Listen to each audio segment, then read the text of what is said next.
Boom shakalaka. What is going on, everybody? Randall here from Crypto Love, and today it's Friday. Thank goodness it's Friday. Sometime in July, sometime in 2018. Now, guys, we have a lot to talk about today. The big news today, kind of from yesterday. ETFs, what the hell's going on with that, and why is the market crashing? But also, if Bitcoin's gold, is Ripple diamonds? And there's more.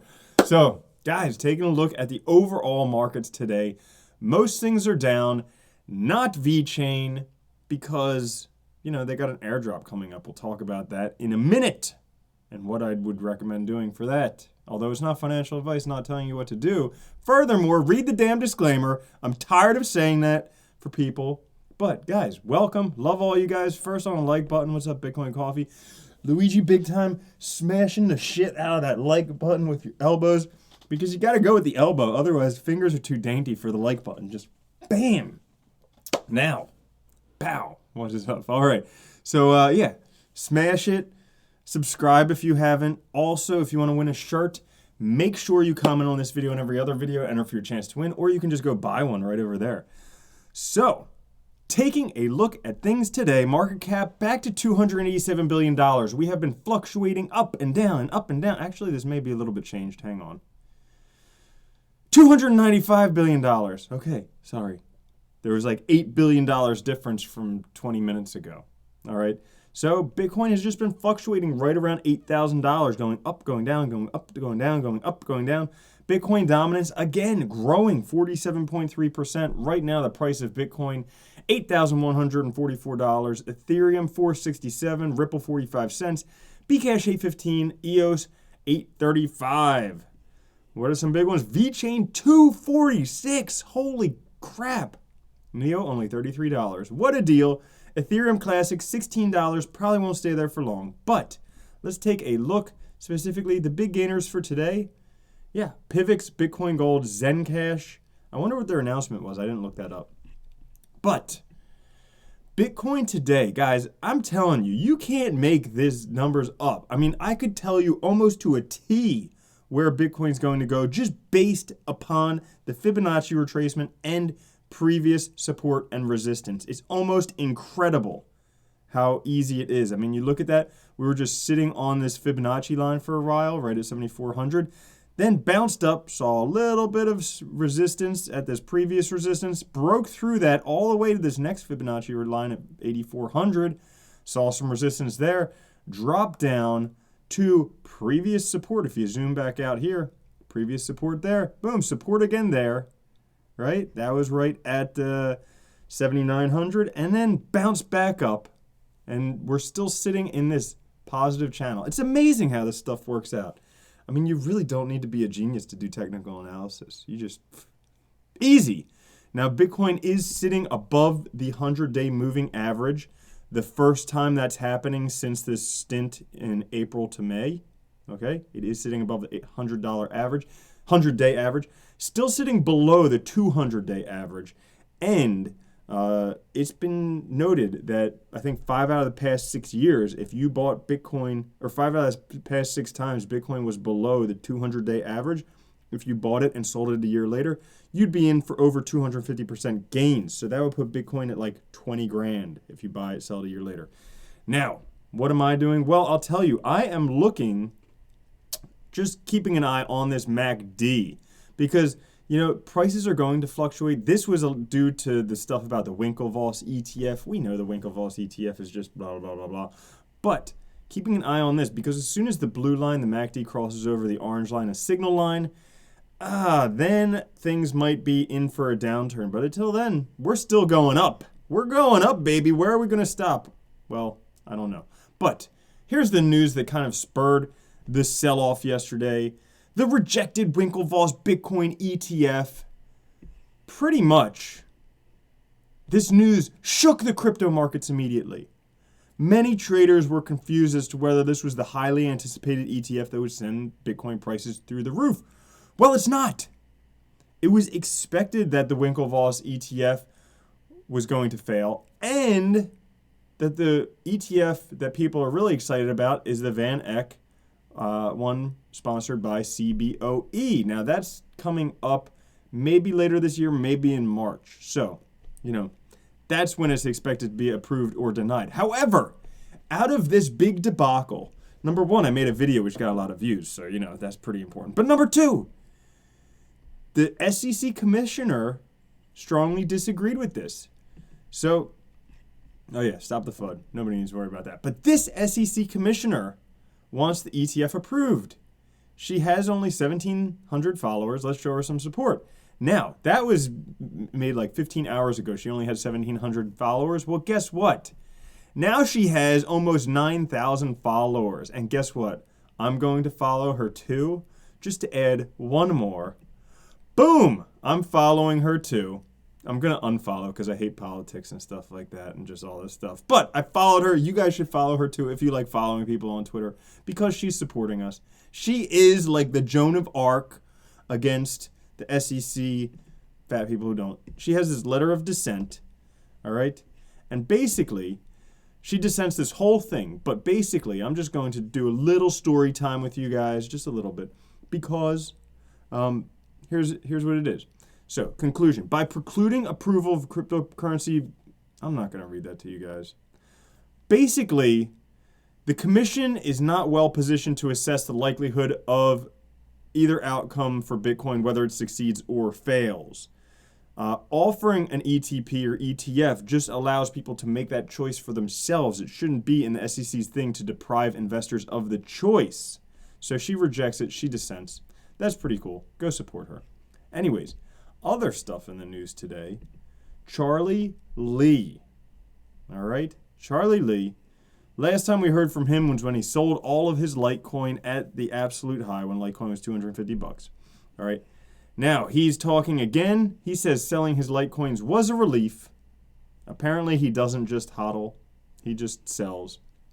But he calls Bitcoin digital gold. He calls Litecoin digital silver. Well, now he calls Ripple digital diamond. And when I first heard this, I was like, what the hell? But then it makes sense. For Mr. Lee, the extreme centralization of Ripple makes him share specific characteristics with the diamond market. Basically because it is totally, there are many possibilities of finding, there are many possibilities, but Ripple is somewhat like diamond because its supply is also artificially controlled.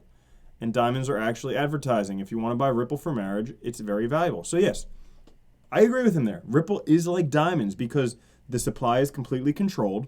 All right, it is a security, and they advertise the shit out of it. And it just so turns out, if you search blood diamonds, you find this, where they're finding diamonds, but also that's the same place where they're minting Ripple. So you can just go buy Ripple or diamonds, same place. Terrible joke. We'll just pretend that didn't happen. All right, now, first time I have agreed with Roger Ver since the Bitcoin Bcash hard fork. All right, so Roger Ver, he recently faced some backlash, nothing new for him, after he said that it's debatable if XRP is even a cryptocurrency. I can't believe I agree with Roger Ver, but I do, okay? Now, he goes on to say that Ripple's better than the banking system where users have to pay $35 to send a wire transfer, but it's not much better because Ripple can still freeze users' accounts, which is the same thing as banks, all right? We don't want that stuff to happen. I still don't support Ripple. Wow. Yeah, F. Roger Ver. You said it, Russell. Yep. All right, now, managing partner of crypto hedge fund says Ethereum is one of the most amazing things that humanity has ever created. So this dude, Tushar Jain, was being interviewed by Rand Nooner. Some interesting things he said. He says, so you're saying that Litecoin, in your view, is a $5 billion testnet for Bitcoin. And he says, yes, and it should be worth far less than that. It should be worth less than a tenth.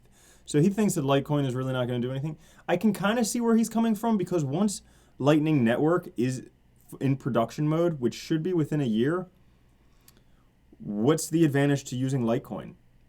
I don't know. People say, oh, but Bitcoin's so expensive, you can't use small amounts. Have you ever heard of a Satoshi? 1/100 millionth of a Bitcoin? All right. Yeah. Also, there's the millibits, right?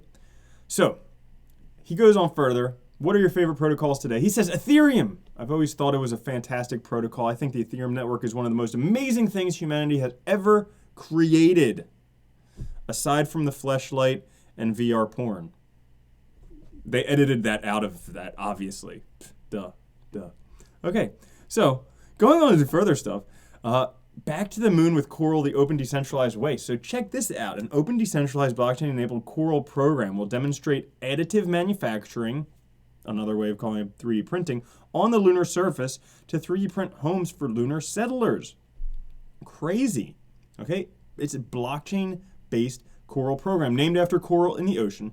So NASA's going back to the moon. I would argue that NASA's probably going to the moon for the first time because they only went 3 times from like 1969 to 1972, and it looked surprisingly like places near Area 51 in Roswell, and they've never been back since.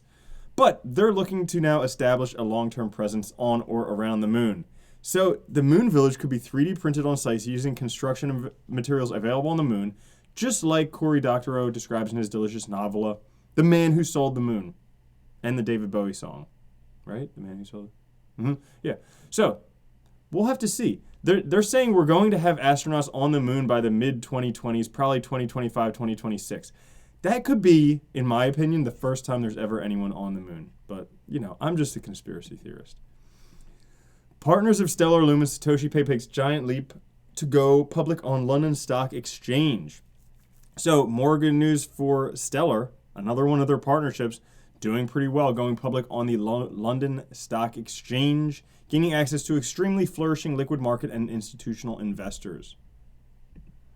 Now, this is awesome. Okay, everybody's losing their mind. It's Friday. It's the end of a week. Everybody's losing their mind, but I have so much respect for Charles Hoskinson after this. So basically, after there was that whole debacle with MetaMask and being delisted from Google Chrome, and then a fake MetaMask phishing thing put up by a hacker, all right,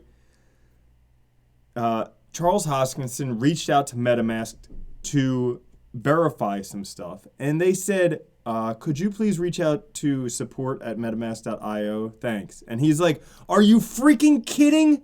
You're telling the CEO of IOHK, the founder of Cardano and Ethereum, to use support email? Bah! Just want to ask about the Chrome delisting. I freaking love it. I love it. He's like, are you freaking serious? Yeah. So, freaking love it. MetaMask, they got to get their shit together. Seriously. Like, seriously. They could take some lessons from CZ over at Binance on how to handle support issues. Out of this, we may see some better issue, because you remember when Bittrex was doing real shitty with support, Binance came out of that. Well, MetaMask is doing pretty shitty with support. Maybe there will be something better coming out of it. Okay, so this is why the price of Vechain keeps going up and up and up. So Binance just announced 100 million VTHO airdrop for VET holders. Now, for those of you who are not familiar with that, VET comes from Vechain, V-E-N. Okay, VET is Vechain Thor, which is their new enterprise blockchain, which is aiming to do a lot more than just supply chain. So, basically, people who held VEN, now that gets transferred to VET. I think it was on like a 10-to-1 ratio, something like that. And if you hold VET, you get rewarded in VTHO, kind of like NEO and NEO Gas. So pretty freaking awesome ecosystem, all right?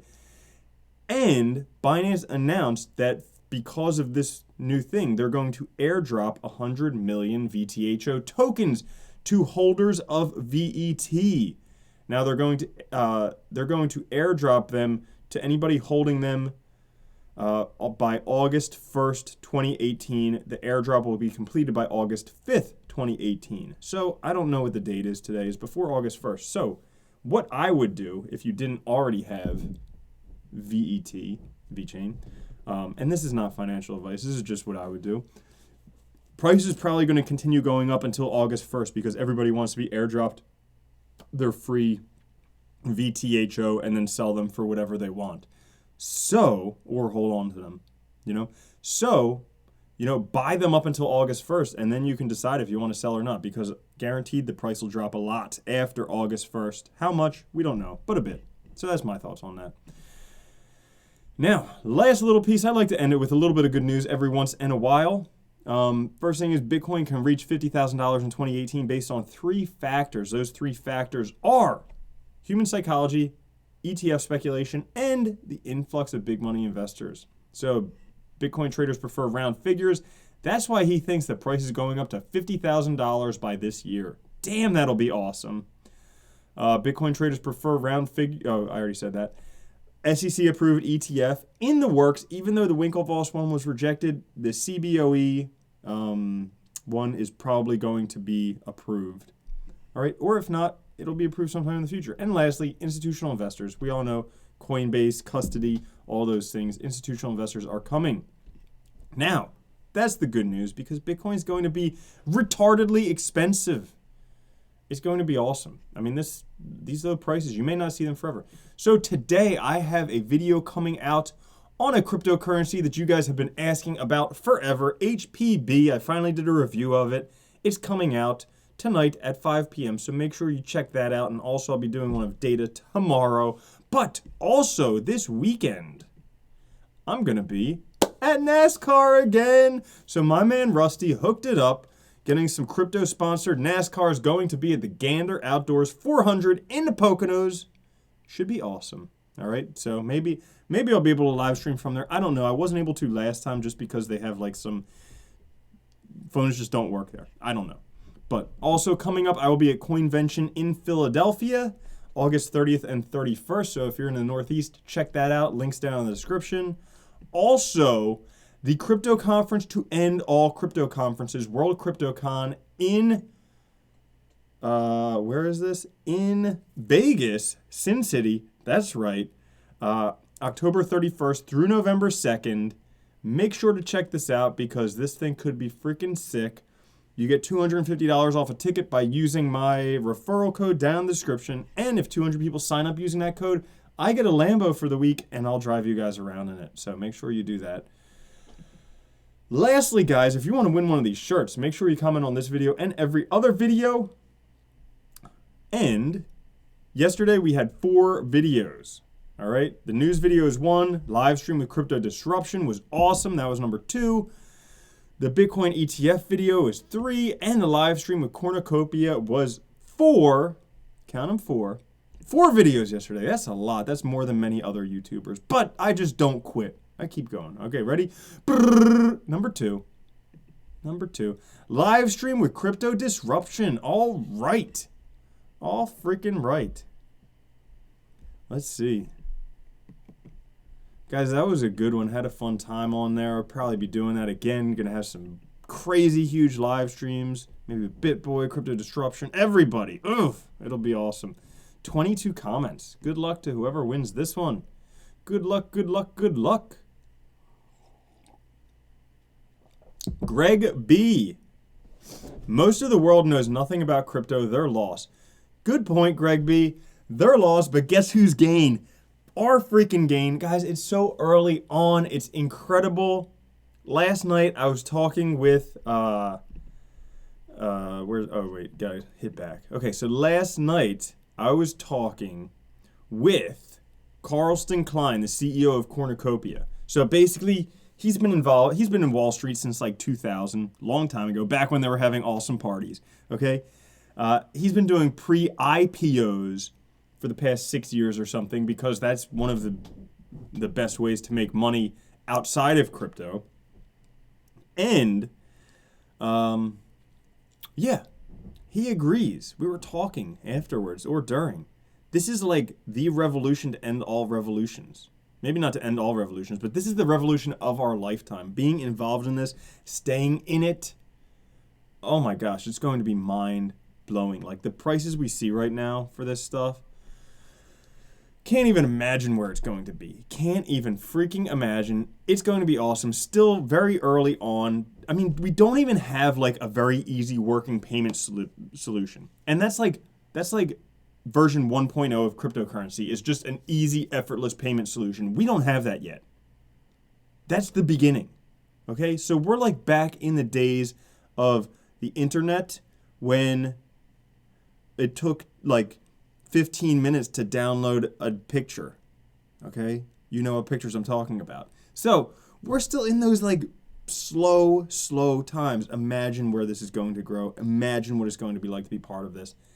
It's going to be awesome. So that's it, guys. It's Friday. Have a fantastic weekend. I hope you all enjoy. Do what you do. Spend time with people you love and just enjoy life. I will catch you guys later. Like I said, got those videos coming up later today, and I will see you live, I guess, again Monday or something. All right? Have a good one. Love you. Peace.